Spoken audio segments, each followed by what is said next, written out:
Kalau lo perhatiin beberapa tahun terakhir, dunia ini kayak lagi jalan di atas tali tipis yang digantung di antara dua gedung tinggi. Dan anginnya bukan angin sepoi-sepoi, tapi badai kepentingan, sanksi, perang proksi, inflasi, dan ambisi geopolitik yang makin lama makin terang-terangan. Ketegangan antara Israel, Amerika Serikat, dan Iran bukan cuma berita luar negeri yang lewat di timeline, bukan cuma headline yang bikin orang debat di kolom komentar, tapi sebuah potongan puzzle besar yang pelan-pelan ngebentuk gambaran yang lebih menyeramkan. Gambaran tentang rapuhnya fondasi ekonomi modern yang selama ini kita anggap kokoh. Banyak orang bilang ini cuma konflik regional, ada yang bilang ini cuma manuver politik biasa. Tapi kalau lo lihat lebih dalam, kalau kita mau jujur sedikit saja, ini bukan cuma soal rudal dan retorika. Ini soal sistem global yang dibangun di atas utang, kepercayaan, dan dominasi satu mata uang yang sekarang mulai diguncang dari banyak sisi sekaligus. Kita hidup di era di mana Amerika Serikat masih jadi poros utama sistem keuangan dunia. Dolar jadi raja, transaksi energi mayoritas pakai dolar, dan negara-negara yang melawan arus seringkali dihukum lewat sanksi finansial. Iran sudah lama merasakan itu, dibatasi aksesnya ke sistem perbankan global, dibekukan asetnya, dipersempit ruang geraknya. Di sisi lain, Israel berdiri sebagai sekutu strategis Amerika di kawasan Timur Tengah dengan dukungan militer dan politik yang sangat kuat. Ketika ketegangan meningkat, ketika ancaman saling dilontarkan, ketika kapal induk digeser mendekati wilayah panas, pasar keuangan global tidak pernah benar-benar tenang. Harga minyak bergerak liar, emas melonjak, indeks saham goyah, dan investor yang tadinya percaya diri mendadak jadi defensif. Ini bukan drama film, ini reaksi sistemik dari ekonomi global yang sangat sensitif terhadap ketidakpastian. Lo mungkin mikir, apa hubungannya konflik di Timur Tengah dengan hidup kita di sini? Dengan cicilan rumah, dengan harga beras, dengan peluang kerja? Hubungannya sederhana, tapi dalam. Energi adalah darah ekonomi modern. Kalau suplai minyak terganggu, atau sekedar terancam terganggu, harga langsung naik. Ketika harga energi naik, biaya produksi naik, distribusi naik, harga barang ikut naik. Inflasi yang tadinya sudah tinggi jadi makin sulit dikendalikan. Bank sentral terjebak di persimpangan. Mau menaikkan suku bunga, takut melambatkan ekonomi. Mau menurunkan suku bunga, takut inflasi makin liar. Dan di tengah kebingungan itu, rakyat biasa yang paling duluan kena imbasnya. Kita yang harus bayar lebih mahal untuk kebutuhan yang sama. Kita yang harus menyesuaikan gaya hidup. Sementara elit global masih bernegosiasi di balik pintu tertutup.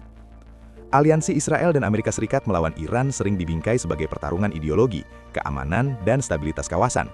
Tapi di balik itu, ada pertarungan pengaruh yang lebih besar soal siapa yang mengendalikan jalur energi, siapa yang mengatur arsitektur keamanan regional, dan siapa yang menentukan aturan main ekonomi global. Iran bukan cuma negara dengan retorika keras, tapi juga pemain penting dalam rantai pasok energi dunia. Setiap ancaman terhadap fasilitas minyak, setiap potensi blokade di Selat Hormuz langsung jadi alarm bagi pasar global. Selat itu adalah salah satu jalur paling vital bagi pengiriman minyak dunia. Dan kalau sampai terganggu, efeknya bukan cuma lokal, tapi global, dari Asia sampai Eropa. Kita juga nggak bisa menutup mata bahwa ekonomi modern berdiri di atas utang yang luar biasa besar. Amerika Serikat sendiri punya utang negara yang terus membengkak, begitu juga banyak negara maju lainnya. Sistem ini bertahan karena ada kepercayaan. Kepercayaan bahwa dolar tetap kuat, bahwa obligasi pemerintah Amerika tetap aman, bahwa konflik tidak akan benar-benar meledak menjadi perang besar yang merusak tatanan. Tapi kepercayaan itu bukan sesuatu yang abadi. Ia rapuh, seperti kaca tipis yang bisa retak kalau ditekan dari banyak sisi sekaligus. Ketika konflik geopolitik meningkat, ketika blok-blok kekuatan mulai membentuk aliansi baru, ketika negara-negara mulai bicara soal dedolarisasi dan perdagangan pakai mata uang alternatif, kita sedang menyaksikan retakan kecil yang kalau dibiarkan bisa jadi patahan besar. Di satu sisi, Amerika Serikat tetap punya kekuatan militer dan finansial yang luar biasa. Di sisi lain, dunia tidak lagi sepenuhnya unipolar. Ada kekuatan-kekuatan lain yang mulai berani menantang dominasi lama, baik lewat kerjasama ekonomi, aliansi regional, maupun strategi energi. Ketika Iran mendapat dukungan politik dan ekonomi dari beberapa negara besar lain, ketika sanksi tidak lagi sepenuhnya efektif seperti dulu, sistem lama mulai kehilangan sebagian taringnya. Ini bukan berarti besok dolar runtuh atau pasar saham kolaps total, tapi arah anginnya berubah. Dan dalam ekonomi, perubahan arah angin seringkali lebih penting daripada badai sesaat. Kalian lihat sendiri bagaimana setiap kali ketegangan memuncak, harga emas melonjak. Bukan karena emas tiba-tiba jadi lebih indah, tapi karena orang mencari perlindungan. Emas adalah simbol ketidakpercayaan terhadap sistem fiat, terhadap mata uang yang bisa dicetak tanpa batas.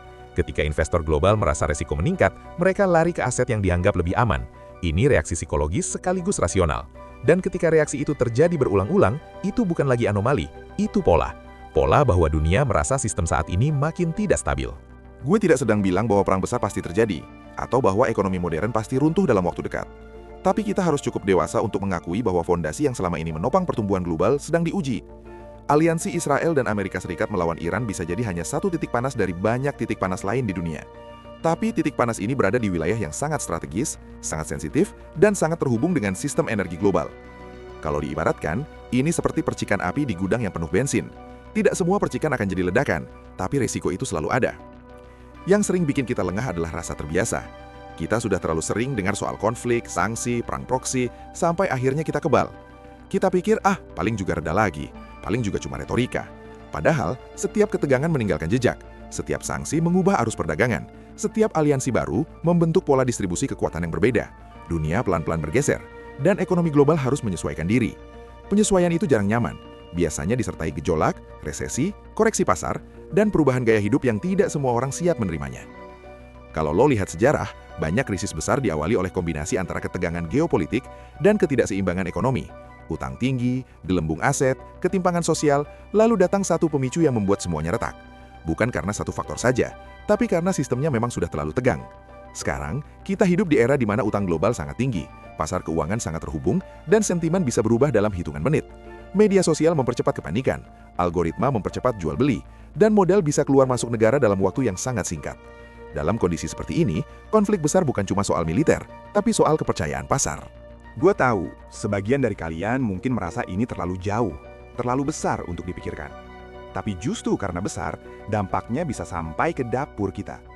Ketika harga energi naik, ketika biaya logistik melonjak, ketika suku bunga tinggi bertahan lama karena bank sentral takut inflasi, peluang kerja bisa menyempit, bisnis kecil bisa kesulitan, kredit jadi mahal, properti stagnan, saham bergejolak. Dan di tengah itu, narasi besar tentang aliansi dan musuh negara mungkin terasa heroik, tapi realitasnya tetap soal ekonomi rumah tangga. Aliansi Israel dan Amerika Serikat bukan hal baru. Hubungan mereka sudah lama terjalin kuat, baik secara militer maupun politik. Iran pun bukan pemain baru dalam dinamika kawasan. Tapi konteks global hari ini berbeda. Kita sedang berada di masa transisi kekuatan, di mana dominasi lama dipertanyakan dan kekuatan baru mencari ruang. Transisi seperti ini jarang mulus, biasanya penuh gesekan, salah paham, dan manuver agresif. Dan ketika transisi kekuatan bertemu dengan ekonomi global yang penuh utang dan ketimpangan, resikonya berlipat ganda.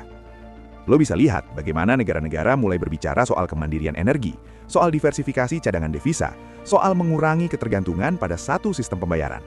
Ini bukan kebetulan, ini respons terhadap ketidakpastian. Ketika sanksi digunakan sebagai alat politik, negara lain belajar untuk mengurangi resiko. Ketika konflik bisa membekukan aset dalam semalam, kepercayaan pada sistem global ikut tergerus. Dan ketika kepercayaan tergerus, fondasi ekonomi modern ikut goyah. Apakah ini berarti keruntuhan total? Tidak harus. Sistem bisa beradaptasi. Dunia bisa menemukan keseimbangan baru. Tapi proses menuju keseimbangan itu seringkali menyakitkan. Resesi, koreksi pasar, perubahan kebijakan besar, itu bagian dari proses adaptasi. Dan dalam fase seperti ini, yang paling penting bukan panik, tapi sadar. Sadar bahwa dunia tidak statis. Bahwa stabilitas yang kita nikmati beberapa dekade terakhir bukan jaminan permanen.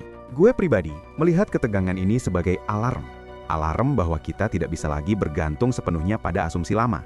Bahwa diversifikasi aset itu penting. Bahwa literasi keuangan bukan pilihan, tapi kebutuhan. Bahwa punya dana darurat bukan sikap pesimis, tapi realistis. Ketika geopolitik memanas, ekonomi ikut bergetar. Dan kita tidak punya kendali atas rudal atau kebijakan luar negeri. Tapi kita punya kendali atas bagaimana kita mengelola risiko pribadi. Kalian mungkin merasa narasi tentang keruntuhan ekonomi modern terdengar dramatis. Dan memang, kata keruntuhan itu berat. Tapi yang gue maksud bukan dunia kiamat dalam semalam. Yang gue maksud adalah pergeseran besar yang membuat sistem lama tidak lagi relevan sepenuhnya. Bisa jadi dolar tetap dominan, tapi porsinya berkurang. Bisa jadi pasar saham tetap jadi instrumen utama, tapi volatilitasnya lebih tinggi. Bisa jadi pertumbuhan tetap ada, tapi tidak secepat dulu. Itu pun sudah cukup untuk mengubah banyak hal dalam hidup kita. Ketika aliansi Israel dan Amerika Serikat berhadapan dengan Iran, itu bukan cuma soal siapa menang, siapa kalah. Itu soal pesan ke dunia, soal garis batas pengaruh, soal keberanian menantang sistem atau mempertahankannya. Dan setiap pesan geopolitik selalu punya harga ekonomi. Pasar membaca pesan itu, investor menafsirkan risiko, dan uang bergerak sesuai persepsi. Dalam dunia modern, persepsi seringkali sama kuatnya dengan realitas. Jadi apa yang bisa kita lakukan? Pertama, jangan menelan mentah-mentah narasi heroik atau menakutkan. Lihat data, pahami konteks, dan akui bahwa dunia memang sedang berubah. Kedua, siapkan diri. Bukan dengan panik borong atau spekulasi liar, tapi dengan strategi yang masuk akal. Kurangi utang konsumtif, perkuat arus kas, diversifikasi aset sesuai profil risiko. Ketiga, bangun mentalitas adaptif. Dunia yang lebih volatil butuh orang yang lebih fleksibel, bukan yang kaku pada satu asumsi. Di akhir cerita ini, gue tidak mau ninggalin kalian dengan rasa takut. Justru sebaliknya, kesadaran itu bukan untuk menakuti, tapi untuk menguatkan. Ketika kita paham bahwa sistem global bisa goyah, kita jadi lebih berhati-hati, lebih bijak, lebih siap. Aliansi Israel dan Amerika Serikat melawan Iran mungkin hanya satu bab dari buku besar transisi global. Bisa jadi bab ini tidak berujung perang besar, bisa jadi hanya ketegangan yang mereda perlahan. Tapi pelajarannya tetap sama, ekonomi modern tidak kebal terhadap konflik, dan kepercayaan adalah mata uang paling mahal di dunia. Kita hidup di zaman yang penuh tantangan, tapi juga penuh peluang bagi yang siap. Jangan cuma jadi penonton yang panik tiap kali headline berubah merah. Jadi pengamat yang tenang, jadi pelaku yang strategis, jadi individu yang sadar bahwa stabilitas pribadi lebih penting daripada sensasi berita. Kalau menurut lo narasi seperti ini penting untuk didengar lebih banyak orang, bantu sebarkan supaya makin banyak yang melek dan tidak cuma ikut arus. Dan kalau kalian merasa obrolan seperti ini bikin kita sama-sama lebih waspada dan lebih kuat, dukung dengan cara yang sederhana. Like, share, dan subscribe, supaya kita bisa terus ngobrol jujur, kritis, dan realistis tentang dunia yang terus berubah ini. Karena pada akhirnya, badai mungkin tidak bisa kita hentikan, tapi kita selalu bisa belajar cara membangun kapal yang lebih kokoh.